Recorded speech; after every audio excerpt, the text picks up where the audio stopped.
আসসালামু আলাইকুম। আশা করি সবাই ভালো আছেন। আমি আলহামদুলিল্লাহ অনেক ভালো আছি। আমি আজকে আপনাদের মাঝে শেয়ার করব কচুরলতি দিয়ে চিংড়ি মাছ ভুনা, আর সাথে থাকছে গরু মাংস ভুনা আর রুটি। চলুন তাহলে দেরি না করে দেখে নেওয়া যাক আজকের রেসিপিটা। কচুরলতিটা যেন গলায় না ধরে সেজন্য হাফ সিদ্ধ করে নেব। এর জন্য আমি দিয়ে দিচ্ছি হাফ চামচ পরিমাণ হলুদ গুঁড়ো, একটু লবণ আর সামান্য পরিমাণ পানি দিয়ে আমি ঢাকনা দিয়ে ঢেকে দিব।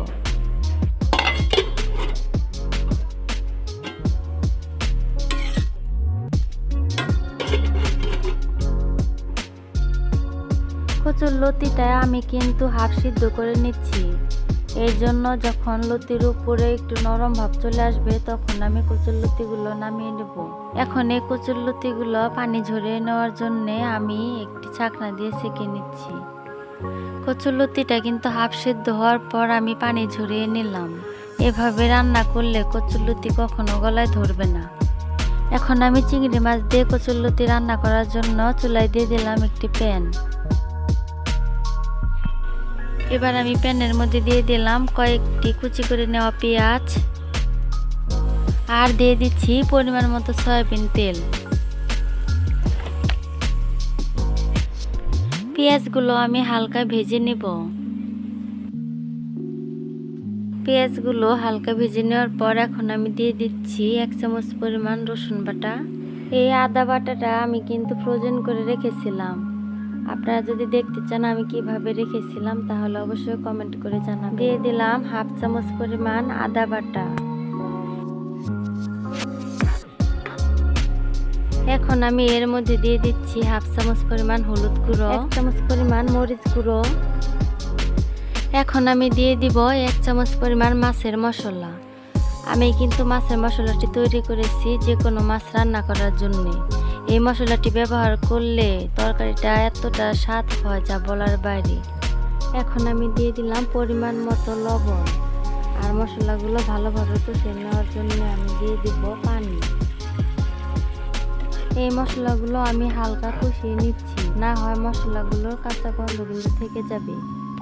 মশলাগুলো হালকা কষিয়ে নেওয়ার পর এখন আমি দিয়ে দিচ্ছি এর মধ্যে চিংড়িগুলোর সাথে মশলাগুলো ভালোভাবে মিক্স করে নিচ্ছি। এরপর কিন্তু আমি এই চিংড়ি মাছও ভালোভাবে কষিয়ে নিব। এর জন্য আমি ঢাকনা দিয়ে ঢেকে দিচ্ছি।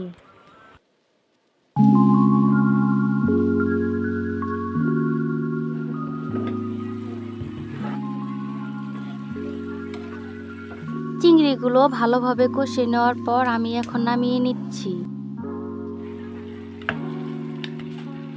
এখন আমি এর মধ্যে দিয়ে দেব হাফ সেদ্ধ করে নেওয়া কচুরলতিগুলো। ভালোভাবে মশলার সাথে মিক্স করে নিয়ে আমি ঢাকনা দিয়ে ঢেকে দিচ্ছি কষিয়ে নেওয়ার জন্য।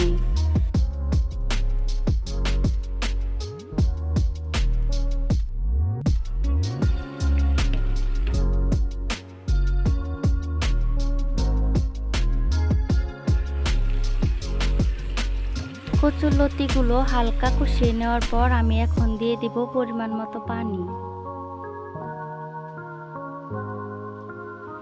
এবার ঢাকনা দিয়ে ঢেকে কিছুক্ষণ রান্না করে নিব।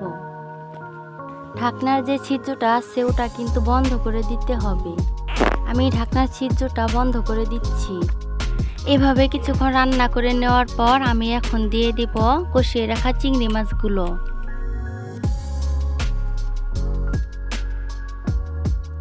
এখন আমি আবারও দিয়ে দিলাম সেই মাছের মশলা। এখন আমি কিছুক্ষণ রান্না করে নিব।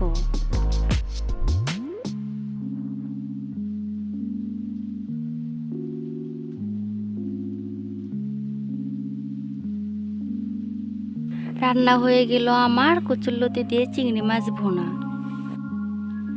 আর সাথে কিন্তু থাকছে গরু মাংস ভুনা আর হচ্ছে রুটি পিঠা। এখানে এই গরু মাংস রান্নাটি কিন্তু শেষের দিকে দেখানো হয়েছে। আমি কিন্তু রুটিটা বেশি গোল করতে পারিনি, তারপরও দেখেন ভালোভাবে ফুলে উঠেছে। আজকে রুটি পিঠা বানানোর গোলাটা বেশি একটা ভালো হয়েছিল না, তাই আমার রুটিগুলো কেমন জানি হচ্ছিল, গোল হচ্ছিল না।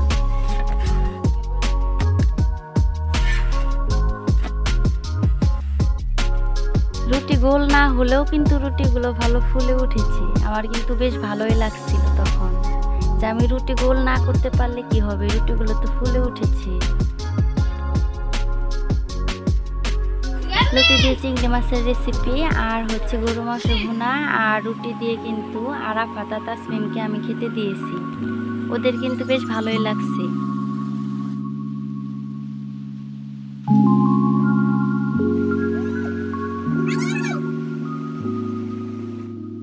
আরাফাত কিন্তু চিংড়ি মাছ বেশি একটা পছন্দ করে না, সেজন্য ও কিন্তু খেতে পারতেছে না। তবে তাসমিমের কিন্তু অনেক পছন্দ এই চিংড়ি মাছ ভুনা। আমার রেসিপিগুলো যদি কারো ভালো লেগে থাকে তাহলে অবশ্যই লাইক, শেয়ার ও কমেন্ট করতে ভুলবেন না। সবাই ভালো থাকবেন, সুস্থ থাকবেন। আল্লাহ হাফেজ।